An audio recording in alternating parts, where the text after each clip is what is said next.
Ya, bismillahirrahmanirrahim. Assalamualaikum warahmatullahi wabarakatuh. Pada hari ini, hari Sabtu 29 Januari 2022. Ini adalah file yang udah saya buat sekitar 3 minggu yang lalu, mungkin, dan datanya tidak saya update. Dan pada video ketiga kali ini, saya akan coba memberikan komentar tentang potensi dari NFT Gozali. Jadi bukan tentang NFT-nya, tapi mengapa apa yang dia punya, apa yang dia miliki, karya dia itu adalah suatu hal yang sangat berharga, yang berpotensi menjadi suatu hal yang sangat berharga. Nah, ini dia. Saya tidak perlu menjelaskan karena memang orang ini sudah sangat terkenal ya beberapa belakangan ini, akhir-akhir ini, dimanapun. Dan ini mungkin filenya memang belum diupdate, dan tentunya angka-angkanya di sini sudah berubah, dan ya orangnya sudah lebih kaya. Nah, pertanyaannya adalah, oke, ada foto nih, foto selfie, terus untuk apa kan? Nah, untuk apa gitu? Sebenarnya banyak sih potensi yang bisa diambil dari sebuah foto ya. Apalagi ini kan foto diri ya, foto pribadi yang merupakan sebenarnya itu emang ranah privasi kan, karena wajah orang itu adalah sebuah identitas dan merupakan bagian tubuh yang sangat vital. Untuk apa gitu? Yang pertama, yang paling dekat yakni machine learning. Nah, machine learning ini kan kita melatih komputer ya, bagaimana caranya biar komputer itu tahu nih kira-kira warna kulitnya, oh warna kulit Indo itu begini, oh warna kulit laki-laki itu yang kayak gini, apakah ada apakah ada perbedaan antara warna Indo dan warna luar. Nah gitu kan, jadi semakin banyak data yang kita berikan pada sebuah sistem, akan komputernya itu akan memberikan adjustment yang lebih akurat. Kemudian arah mata. Nah, arah mata kan kita bisa melihat dari kamera, apakah dia ke sini, ke kameranya, atau ke layar, atau ke mana gitu, wilayah yang di luar itu, untuk menghilangkan tingkat gap antara kesalahan, apakah dilihat layar atau mata, kan tentunya ada sudut ya. Nah, dengan machine learning itu tentunya ada sedikit perbedaan yang mungkin jika jika diproses lebih lanjut, dibuat sistem yang lebih akurat, tentunya bisa memberikan hasil perbedaannya. Yaitu itu yang untuk kedepannya sih, untuk yang lebih detailnya. Cuma saya sendiri juga nggak tahu apakah sudah sampai sana atau belum. Kemudian postur tubuh. Nah, dari sebuah foto selfie bisa terlihat, apakah tentunya dari gambar video ini juga bisa ditentukan bagaimana dia duduk kan, begini atau seperti ini atau seperti ini, tentunya beda. Dan mesin, dia nggak bisa menilai hanya berdasarkan sebuah gambar, tentunya mereka butuh database yang banyak. Nah, dari situ, dan NFT itu si Gozali ini sudah memberikan data yang sudah cukup banyak. Kemudian posisi kamera. Nah, tentunya posisi kamera kita bandingkan antara posisi kamera di sini dan di sini. Tentunya sudah memiliki perbedaan yang signifikan, bagaimana dia melihat kemiringan antara objek dan posisi kameranya, antara kamera dan objek. Dari sini bisa terlihat apa ya sudutnya, bagaimana proyeksinya. Kemudian selanjutnya ada face recognition. Ini pengenalan wajah. Sebenarnya hal-hal yang mungkin lebih ke arah penelitian jauh gitu. Nah, biasanya itu mengarah ke pengolahan citra. Pengolahan citra di sini sebenarnya apa yang sudah saya sampaikan tadi memang merupakan lingkup dari pengolahan citra. Hanya saja kalau untuk permasalahan itu mungkin kan jauh lebih kritis gitu, jauh lebih sangat dari data yang sedikit itu seberapa banyak data yang bisa diambil gitu. Misalnya dari resolusi brightness.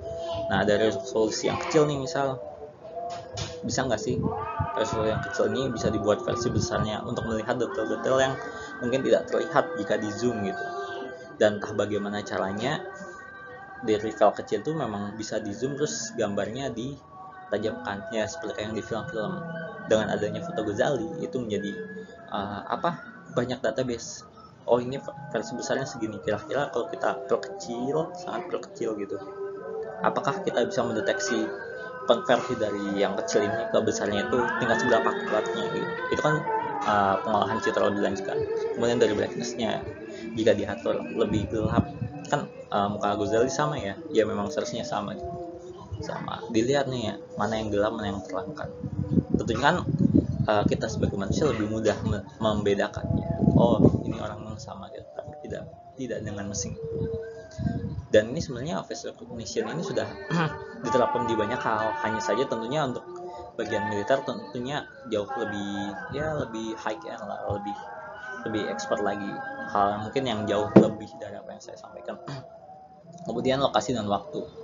Nah, lokasi dan waktu itu saya nggak tahu sih ini sebenarnya properties dari gambar tersebut ya, apakah di foto tersebut sudah menampilkan lokasi dan waktu. Tapi dari sini kita sadar sebenarnya di mana rumahnya Ghazali, pada waktu berapa dia mengupload, pada waktu kapan dia foto, kenapa begitu. Ya, tentunya hal semacam ini bisa menjadi sebuah potensi, ya bahasa mudahnya tracking lah. Kita bisa mengetahui lokasi seseorang hanya dari foto.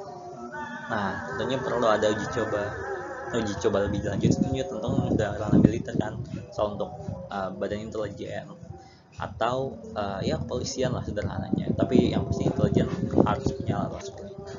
Kemudian dari sisi psikologi nih, nah dari sisi psikologi yang dua dasar adalah motivasi dan emosi. Motivasi apa? Dia sudah upload nih sejak lama, 2018. Kenapa sih dia ngupload? Kenapa? Apakah dia bisa melihat masa depan atau memprediksi masa depan? Atau jangan-jangan ya dia akan hobi saja gitu. Atau mungkin dia bingung mau naruh upload selfie di mana. Dan atau mungkin jangan-jangan memang mungkin dia ada motivasi lainnya yang tidak dia sampaikan ketika wawancara gitu, tidak tahu gitu. Tapi ini merupakan suatu hal yang menarik. Kenapa? Karena bagaimana mungkin dari seorang remaja dia bisa cukup stabil memberikan ekspresi yang datar gitu. Sebuah fenomena yang cukup menarik ketika dia dengan percaya dirinya mengupload foto dia yang datar dengan foto background apa adanya, dan itu tidak seperti pada umumnya ketika seseorang biasa mengunggah foto dirinya dengan background yang bagus, dengan foto-foto yang sangat eye-catching gitu, tapi dia nggak gitu, pasti ada sesuatu di baliknya. Tapi secara biologi nih, nah seperti yang saya bilang nih tadi, cara duduk. Nah ini berkaitan dengan tulang punggung. Tentu saja misal dalam foto kan kelihatan ya, apakah dia lebih sering begini atau bagaimana. Bisa nggak sih kalau misalnya nih kita mengevaluasi, cara duduk ini dia punya kecenderungan untuk bungkuk gitu, misal di usia yang segitu bungkuknya itu normal atau enggak. Nah itu ke situ arahnya. Kemudian ada lagi lebar bahu, kepala, obesitas nih. Sih gini, nanti akan saya jelaskan lagi. Jadi bisa terlihat kan proporsi antara lebar bahu kan, kepala, dan obesitas. Nah tentunya orang-orang yang orang yang memiliki obesitas biasanya ada kecenderungan di pipinya yang lebih capek atau lebih tembem gitu. Kemudian di lebar bahunya, nah ini lebih ke arah biologis karena biasanya laki-laki memiliki bahu yang lebar. Apakah di usia yang segitu usianya normal memiliki lebar bahu seperti itu? Ya ini seperti arah usia segini lebar bahu normalnya segini. Nah pada laki-laki gitu misalnya, seperti yang ada di buku. Kemudian posisi bahu lengan, ini berkaitan dengan bahu tadi, bahu lengan. Beberapa orang ada yang memiliki kecenderungan untuk membiarkan seperti ini atau berusaha menegakkannya seperti ini. Sama kayak tadi, sebuah standar biologis lebih ke arah normal atau enggak sih gitu. Simetris wajah. Selanjutnya ada simetris wajah yang berkaitan dengan ketampanan. Jadi dalam standar ketampanan, enggak cuma ketampanan dan kecantikan, standar kecantikan itu hal yang dinilai adalah tingkat simetris. Jadi dari wajah itu apakah wajah kiri dan wajah kanannya itu sama. Nah dengan banyaknya foto itu kita bisa melihat nih, misalnya ada sebuah program yang menilai tingkat ketampanan atau kecantikan. Tentunya misal dia pakai standar golden ratio gitu, berapa golden posisi bagian-bagian wajahnya kan. Nah, diuji coba, Ghazali orangnya sama tapi fotonya beda, bisa nggak sih dia kalau dari orang yang sama tersebut memiliki hasil perhitungan simetris wajah yang sama? Kan seharusnya sama kan, karena orangnya sama, cuma beda fotonya. Nah, kemudian ada yang terakhir, digitalisasi. Ini sebenarnya saya baca di suatu komentar di Instagram dan saya cukup setuju. Yang pertama, kepercayaan masyarakat terhadap kripto. Nah, karena kripto ini baru hits ya, baru booming beberapa bulan ini gitu. Dan NFT sendiri juga akhirnya baru di-boomingkan di Indonesia oleh si Ghazali ini. Apakah jangan-jangan pihak yang memboomingkan adalah orang-orang internal? Kemudian selanjutnya ada kampanye dunia digital. Ketika Facebook mempublikasikan diri sebagai Meta kan, dengan wilayah yang lebih luas. Ini adalah momen yang pas untuk memberitahu bahwa nih fotonya si Ghazali NFT bisa dipasang di metaverse. Ini menjadi suatu hal yang menjadi potensi yang berguna ya, sebagai museum gitu, misalnya museum seni kan, metaverse. Nah, jika tadi yang seperti saya bilang, dari tempatnya Ghazali ya, terus dari sensornya karena harganya mahal ya dari background kan, kita bisa lihat nih kenapa dia fotonya backgroundnya beda-beda kan, dimana dia, apakah dia foto ketika ingat saja atau sengaja menunjukkan rumah, atau dia mencari pencahayaan terang. Dan sebenarnya secara nggak langsung kita bisa tahu kan, oh ternyata di sana ada baju, ada lemari, oh kursinya kayak gini gitu. Oh ternyata mungkin kalau gini landscape, dia lagi di depan PC, oh ini dia lagi megang HP, portrait ya, kayak gitu. Kita lihat apakah proporsi baunya itu cenderung sama, apakah kan kayak gini kepotongan orangnya sama. Bisa nggak sih kita buat sebuah machine learning, buat suatu program yang bisa mengetahui seberapa ya tingkat obesitas orang, seberapa baik dia dalam duduk, dan ya yang tadi sudah saya jelaskan singkat.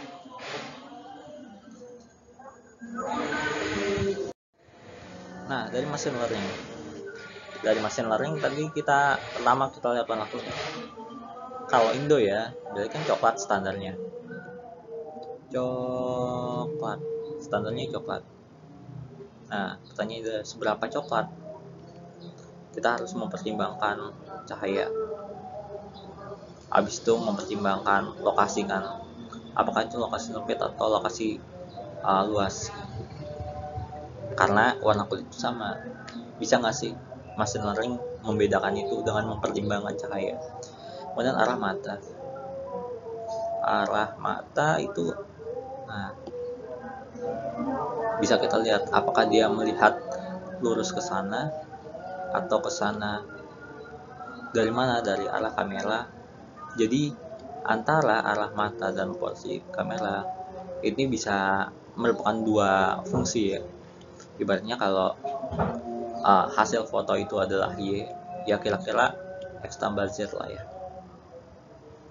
arah mata dan posisi kamera gitu. Jadi hal-hal yang sebenarnya berkaitan. Kemudian postur tubuh tadi, apakah dia posisi lengannya terlihat cukup lebar atau enggak, untuk dilihat bagaimana proporsi sini ujung bahunya itu cenderung sama atau enggak. Karena misalnya di foto itu segini, di foto lain itu segini. Nah di sini tentunya ada kepala ya. Nah kalau ini proporsional, maka postur tubuhnya cenderung sama seharusnya loh. Tapi nggak tahu sih bagaimana algoritmanya. Tapi ketika dia secara proporsional tuh beda, secara perhitungannya angka. Misal di sini angkanya 1,7, di sini 1,9. Nah, kenapa beda gitu? Orangnya sama. Apakah dia mengalami penggemukan, ataukah dia badannya begini-begini? Nah dari situ kita bisa melatih machine learning sampai ke sana. Gunanya untuk apa? Oh, karena guna mah mungkin bisa untuk militer atau apa gitu, tidak ada yang tahu. Kemudian face recognition. Karena face recognition itu acuan utamanya adalah kepala ya. Nah, dari face recognition ini tentunya pakai gambar ya, dari pixel-pixel dot per inch DPI-nya. Bisa nggak sih kalau misalnya foto yang segede gini diubah jadi foto sekecil ini dan mereka mendeteksi wajah yang sama? Bagaimana? Ya itu potensi penelitiannya. Bisa nggak sih kalau brightness nih bagian sini digelapkan, bagian sini foto yang normal, dan mendeteksi orang yang sama? Kebanyakan sih bisa ya. Kalau untuk kamera-kamera zaman sekarang sudah cukup bisa gitu. Tapi bagaimana kalau gelapnya ekstrim? Misal untuk mengejar teroris yang anggap saja sedang bersembunyi di gua, di gua, atau dalam kegelapan malam gitu, sedang lari saja. Kemudian lokasi dan waktu. Nah dari sini kita bisa dapat ya posisi koordinat ya. Untuk lokasi, apakah dia ya lokasi, kalau lokasi mungkin posisinya cenderung dalam ruangan ya, ruangan yang sama. Untuk melatih seberapa akurat, karena kalau di bumi kan, nah tingkat akurasinya itu bisa dilatih dengan meletakkan titik yang titik kalibrasi. Kemudian waktu, apakah dia melakukannya di malam hari, siang hari, dan di foto tidak begitu terlihat karena orangnya ada di dalam rumah. Tapi seharusnya bisa sih, misal seberapa ngantuk dia. Ya saya nggak tahu sih apakah sampai ke sana, cuma ada sedikit potensi ke sana. Itu sudah mati. Secara psikologi, motivasi dan emosi. Ya alasan sih kenapa dia upload tahun 2018. Kenapa dia konsisten? Kenapa dia cenderung datar di fotonya itu? Padahal orang-orang itu biasanya kalau mau upload selalu senyum. Apakah dia bisa memprediksi di masa depan dari pola-pola NFT di masa lalu? Tidak ada yang tahu. Kemudian dengan adanya dia terkenal nih, terkenal satu titikan, apakah foto-foto di sebelah sini akan sama dengan di sininya? Untuk melihat nih apakah dia semakin rajin atau sebenarnya ya motivasi dia ya nggak terpengaruh dengan uang gitu ya. Pasti ada semangat ya, hanya saja bisa dilihat apakah ada perubahan di fotonya. Emosi ya, uang mempengaruhi bagaimana dia mengambil gambar dirinya. Kemudian secara biologi tadi, cara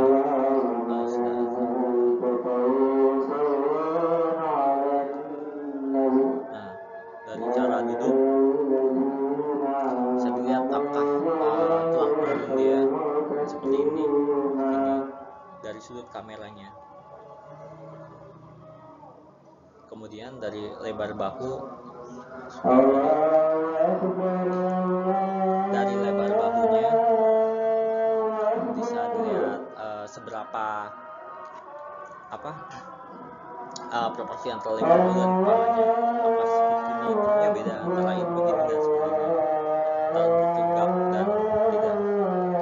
Pasti bahu apakah ini bahunya begini, kan biasanya kalau lemas begini ya, dan lesu gitu.